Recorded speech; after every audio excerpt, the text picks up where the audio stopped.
All right. We are privileged, nay honored, to welcome back to the show two-time All-American, former Mackey Award winner, former team captain, Michigan legend, Big Ten color analyst, and one of America's finest living men, Jake Butt. Jake, thanks for taking the time today, man. And that's a hell of an intro, man. I'll hang out with you guys anytime. Excited to join the show. Excited to talk some ball. Got some fun games this weekend. Man, seriously, let's get into it, man. So let's start at the top here. This is a Wolverines podcast. We've won 19 consecutive Big Ten games, matching the longest streak in program history. Could you just wax poetic for a moment on what you've seen from this Michigan team over this recent stretch and what it takes to reach this level of consistency that they found now? Yeah, I mean, when you say recent stretch, you kind of have to go all the way back to 2021. And it's, to me, from talking to guys, it seems like seeds were planted then, and they've been watered and been able to flourish since then. I mean, you go back to that year, and Michigan enters the season unranked. A lot of even Michigan fans thought maybe they need to move on from Coach Harbaugh and, 0.2% chance to win the Big Ten title. And it's funny because with all that pressure, it seemed like instead of resisting and like almost even trying harder, they just kind of let go of the outside noise. I think they just said like, F this, man, it's just us in the locker room. It's just us in the coaching staff, and let's trust it. And of course, the leadership, I think, has been one of the biggest pieces of growth that they were missing. To have Aiden Hutchinson on that side of the ball, to even have Cade McNamara, who's a perfect guy for the job in terms of just providing stability. Hassan Haskins, what he did, the leadership on that team was what elevated them in a time of like uncertainty and turmoil. And then those leaders helped last year's leaders, Blake, Ronnie Bell, right? This year, you have great leadership. I mean, the good thing is for Michigan is the best players are the hardest workers. Like I heard Aiden Hutchinson couldn't keep him out of the film room. It's the same thing with Blake this year, even coming off his injuries. And there's this psychological aspect of it where, no one gave Michigan a chance in 2021, but they beat Ohio State and they won a Big Ten championship. And then there was a divide where, some people said, well, great, Michigan's the number one team. Well, other people said, hey, man, you have to beat Ohio State in Columbus. You only did it once. And now they did it.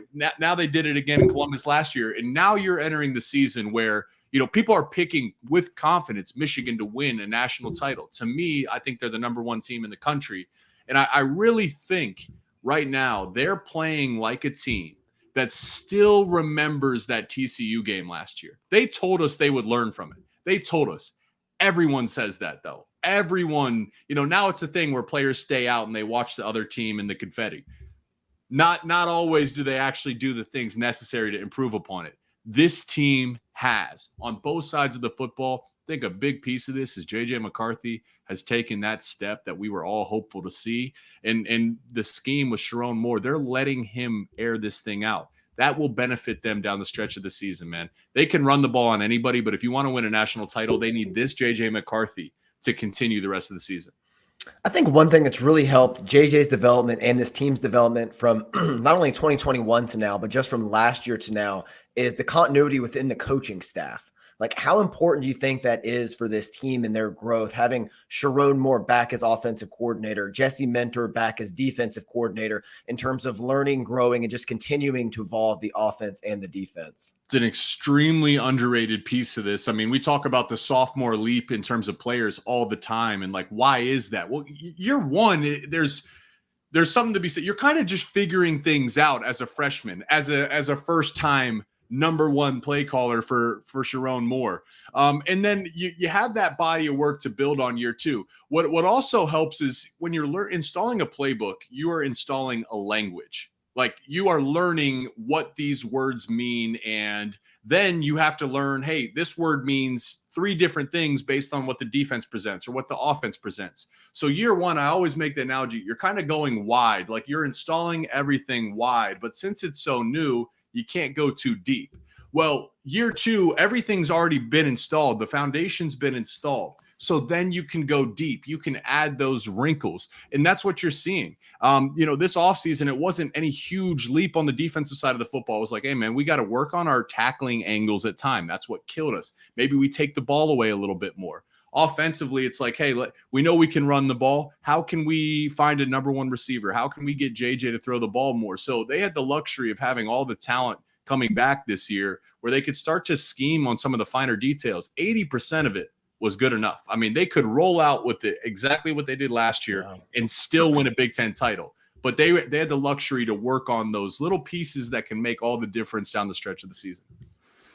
So yeah, that's a great point about the complexity of that and how they've been able to install that as well. So looking at their opponent this weekend, Michigan State, what have you seen from them? They're 2-4, coming off a pretty heartbreaking loss to Rutgers. But when you look at this Michigan offense, the way they've been able to execute, how do you see them attacking this Michigan State defense, which is actually improved a little bit from last year? Yeah, Nathan Carter is, probably one of the more underrated backs in the country. Like no one's really picking, picking players off the 2-4 team. And they went back and forth between Kim and Hauser. They got Malik Carr, the tight end. Like, don't be mistaken about the record. I thought they've lost a lot of games, right? Like that game was won. The game was quite simply won, and you have to, hold a lot of this on the special teams. It's the special teams kind of screwed them. Even the Maryland game, I'm looking at how many opportunities they had to win against a good Maryland team, and they lost that game. So, I mean, look, Michigan is going to be better than a lot of teams that they play this year. This week is no different. But Michigan State, this is not a horrendously bad football team. They do some nice things. They do play complementary football. They can throw it downfield, and they're willing to try. They can run the ball with their running backs, and they're willing to try. But, I mean, it's so hard to move the ball against this Michigan defense because do you want to try to run it? Well, good luck. The defensive front is 8 deep, across the interior and the edges. The linebackers are 4 deep. The safeties can come down and hit you, and the corners are good enough where you're fine playing coverage with them. It's extremely complimentary, and they present so many challenges. As someone that's played in this game several times, how does it compare to other games? Like, is it different? Is the intensity on the field? Because you have a unique perspective because in 2014, Michigan was a big underdog. In 2015, it was very much a pure versus pure, highly anticipated game. And in 2016, Michigan was the big favorite. Is there any different in preparation, feeling, or anything surrounding this rivalry game? So everything you just said is something that is a factor in any game every year, except for Michigan State, because look, Ohio State, there is an surrounding aura of respect between the programs. And listen, look, I was part of that 2013 game. There was a fight on the field. So don't get me wrong. Like, you're still going to get in a fight against Ohio State, but there's still respect. Whereas Michigan State, the first word that comes to mind always is hatred. Yeah. And I don't say that as a bad thing, to be honest with you. I like the emotions of football, and hate is a beautiful emotion when it comes to football. Now we got to avoid crossing the line like what we've seen in recent history as well, for sure. Let's make that very clear. But this is a game where records don't matter. And from that hatred, here's what we know about Michigan State. Their season will be made if they can beat Michigan. Everything else doesn't matter. Those guys in the locker room are telling themselves, if we can beat our rivals, who cares what else happened, man? That's the sweetest victory that they can pursue, and they're going to try to pursue it this weekend. Absolutely. And looking at that team and what they're going through, kind of some of the off the field stuff that's going on with the Mel Tucker situation, the dreadful loss to Rutgers, you got the tunnel incident last year. How can they stay focused? And you look at this Michigan State team, outside of this being their Super Bowl, what do you do when your program is kind of going like that? How do you internalize and how do you keep the team together? Look, that's a question a lot of people you're trying to solve that question since the beginning of time, right? I think really answering the question isn't easy because it's not really something that is able to be answered, because what it really starts with is leadership within the locker room. You need to have just like we talked about with Aiden Hutchinson.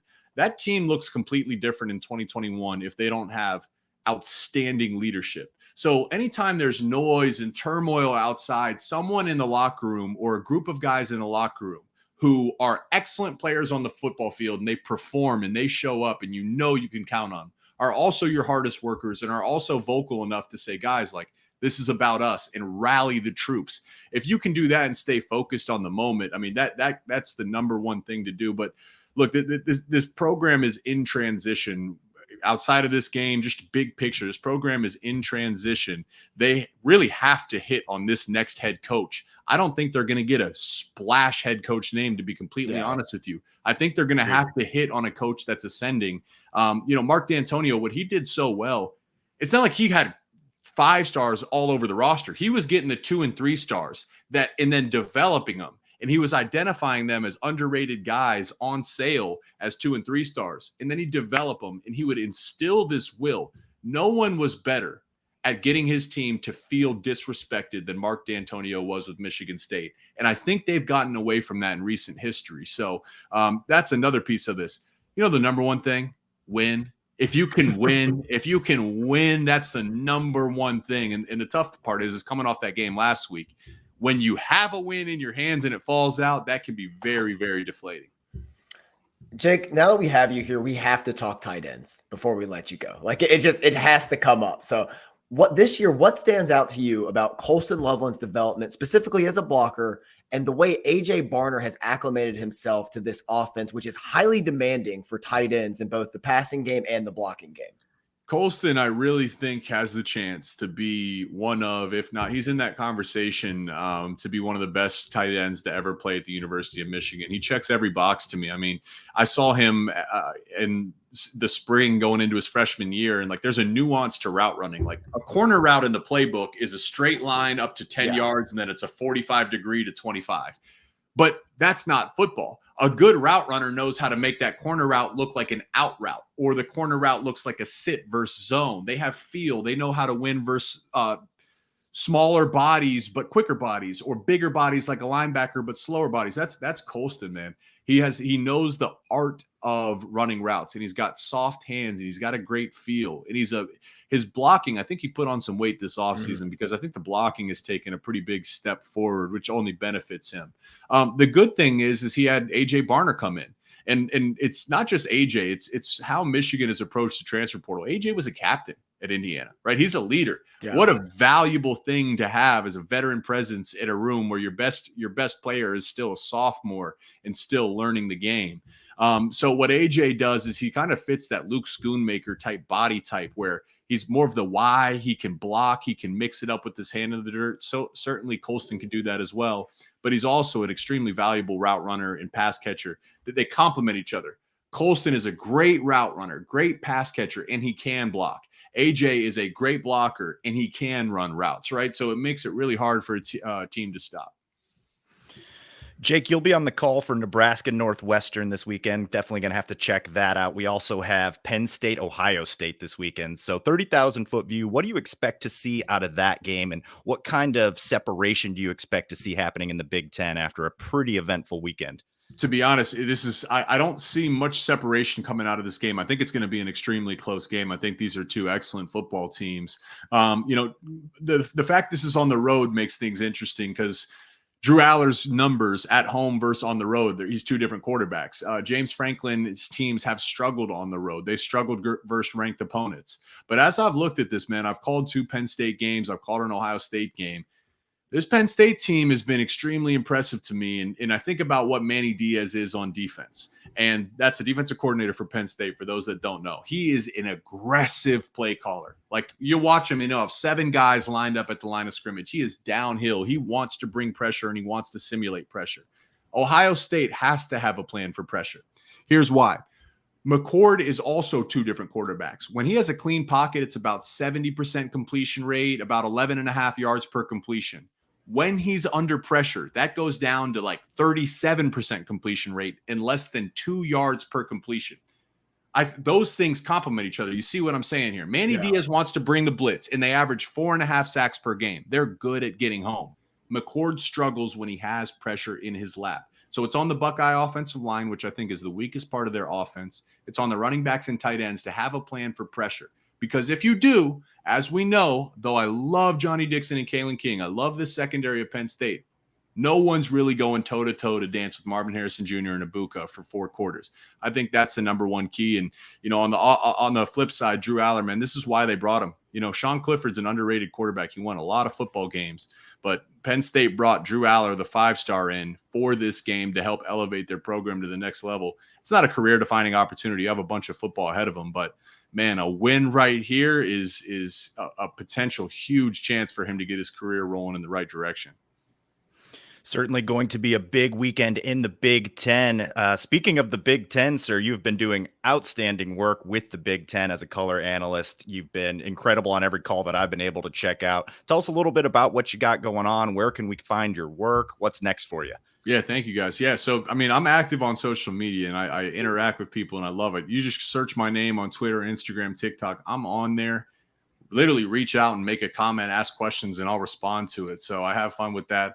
All over the Big Ten Network. I have a daily show at 2 p.m. Eastern called Red Corner, Blue Corner with a former Ohio State linebacker who's currently working at NBC, Joshua Perry. So we also take fan questions. It's kind of like a fan interactive show. It's a great time. So the biggest thing is I'm a lucky one. I'm just kind of a regular person that gets, that played football and gets to talk about football for a living. So I like to interact with everybody. I'm a fan of football. So if you're a fan, reach out to me and we'll make have some nice conversations. He's a man of his word. That's how we got him on the podcast today. Just reached out and a couple hours later got Jake Butt, All-American, two-time All-American, sitting across from him. Two times. Make it twice. Yeah. Thanks for chopping it up with us, man. We really appreciate it. And as always, go blue. Bring them home, baby. Bring them home. It's time. Bring them home. Let's go. All right. We'll see you guys later. Thanks, Jake. Later, man.